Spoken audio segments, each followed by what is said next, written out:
भाजपचे विधान परिषदेतले आमदार परिणय फुके यांनी गडचिरोलीच्या एका आमदारावर गंभीर आरोप केलाय।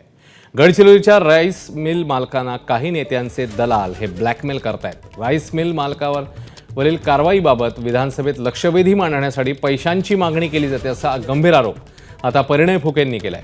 या संदर्भातली एक ऑडिओ क्लिप आणि व्हिडिओ क्लिप फुके यांच्याकडे, या क्लिप्स ते मुख्यमंत्री देवेंद्र फडणवीस यांच्याकडे सुपूर्द करणार आहेत। मुळात 11 मार्चला राईस मिल्सबद्दल विधिमंडळात प्रश्न विचारण्यात आलेला, त्याच्या 2 दिवस आधीच्या त्या क्लिप आहेत असा आरोपही परिणय फुके यांनी केलाय।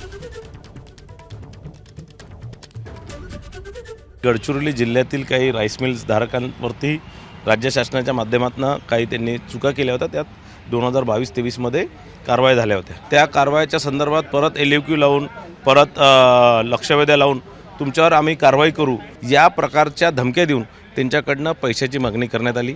या संदर्भातले एका नेत्याचे जे उजवे हात आहे त्यांची ऑडिओ क्लिप आहे आणि त्यांचे जे डावे हात आहे त्यांची माझ्याकडे व्हिडिओ क्लिप आहे। मी माननीय फडणवीस साहेबांना ते दाखवले आणि त्यांनी सांगितलं की या संदर्भातलं फक्त सभागृहाला माहिती द्या, पण या संदर्भातलं जे आहे जोपर्यंत फॉरेन्सिक रिपोर्ट येत नाही, जोपर्यंत या संदर्भातली सखोल चौकशी होत नाही, तोपर्यंत कोणाचे नाव तुम्ही घेऊ नका। ABP माझा, उघडा डोळे बघा नीट।